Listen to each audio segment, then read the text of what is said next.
이번 시간에는 이 단원, 자료와 정보 중 자료와 정보의 분석의 첫 번째 시간으로 자료의 수집에 대해 배워보려고 합니다. 우선 지난 시간에 배운 것을 확인해 보겠습니다. 29를 이진수로 변환하면 내일 1101입니다. 컴퓨터는 우리가 사용하는 언어를 0과 1의 정기적 신호로 변환하여 인식하는데 이때 사용하는 것은 무엇일까요?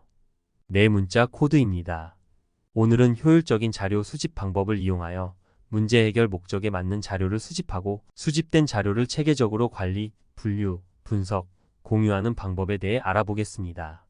자료는 문제 해결을 위해서 수집하는데 가장 먼저 문제 상황을 명확히 인식하고 자료를 수집해야 합니다. 자료 수집 방법에는 조사 내용에 대해서 서면으로 질문을 작성하고 조사 대상자에게 기술하게 하는 질문지법과 특정한 상대와의 면담을 통하여 자료나 정보를 수집하는 면접법 등이 있습니다. 이 중 다른 사람의 생각과 의견을 알고 싶을 때는 질문지법을 활용하고 연구 대상자의 의견, 감정 등을 파악하고 싶다면 면접법을 활용하는 게 좋습니다. 자료 수집 웹사이트 중 용어의 의미, 관련 자료 등을 수집할 때는 위키피디아, 웹 검색 엔진 등을 활용하는 게 좋고 의견, 현황 등과 관련된 자료를 수집할 때는 구글 설문지나 네이버 오피스 등을 활용하는 게 효율적입니다. 통계 자료를 수집할 때는 국가통계포털, 이 나라, 지표 등을 활용합니다.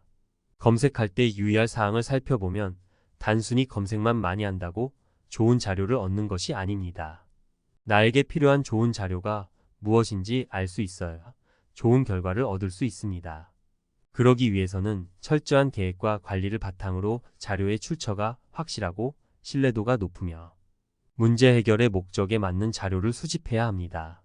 수집된 자료를 처리하는 과정은 문제 상황 인식, 자료 관리 계획 수립, 자료 수집, 자료 분류, 자료 분석, 자료 표현의 단계를 거쳐 정보를 얻게 됩니다. 여기저기 흩어져 있는 다양한 유형의 방대한 자료는 효율적으로 관리할 필요성이 있습니다. 이를 위해 수집한 자료를 활용하기 쉽도록 같은 유형이나 속성별로 분류하고 자료의 의미를 찾기 위한 분석 과정을 거쳐 클라우드 등을 활용하여 공유하게 됩니다. 자료 분석을 위해 일정한 기준에 따라 자료를 순서대로 다시 배열하는 기능을 이용하는데 이를 정렬이라고 합니다.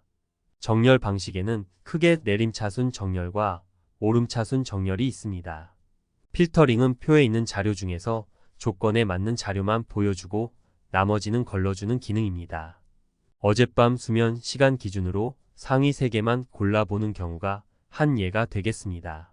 자료 분석을 위해서는 함수와 조건부 서식을 활용하기도 하는데 함수는 기능이라는 의미로 모든 함수는 고유의 기능을 가지고 있습니다.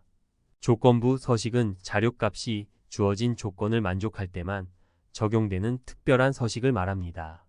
함수와 조건부 서식을 적용한 예입니다. 평균을 구하는 함수 에버리지를 이용하여 쉽게 평균값을 계산할 수 있고 우리 반의 통계 수치를 한눈에 볼 수 있으며 청소년 권장 수면 시간인 8시간 미만인 학생의 수면 시간과 1일 평균 스마트폰 사용 시간이 2시간 이상인 값에는 조건부 서식을 이용하여 강조한 것을 볼 수 있습니다. 이번 수업에서 배운 내용을 확인하겠습니다. 물음에 답해 보세요. 수집된 자료를 처리하는 과정으로 옳은 것을 골라보세요. 내 답은 1번입니다. 자료 처리 과정은 문제 상황 인식, 자료 관리 계획 수립, 자료 수집, 자료 분류, 자료 분석, 자료 표현 순으로 진행되어 원하는 정보를 얻게 됩니다. 자료를 관리하는 이유가 무엇인지 쓰세요. 자료를 관리하는 이유는 많은 자료를 일정한 기준으로 분류해 놓으면 필요한 자료를 쉽고 빠르게 찾을 수 있기 때문입니다. 이번 시간에 배운 내용을 정리하겠습니다. 자료를 수집하는 방법에는 다른 사람의 생각과 의견을 알고 싶을 때 사용하는 질문지법과 연구 대상자의 의견, 감정 등을 파악하고 싶을 때 사용하는 면접법이 있습니다.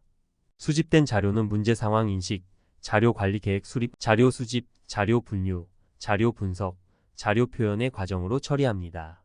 다음 시간에는 이 단원 자료와 정보 중 두 번째 중단원인 자료와 정보의 분석에서 정보 구조화에 대해 알아보겠습니다.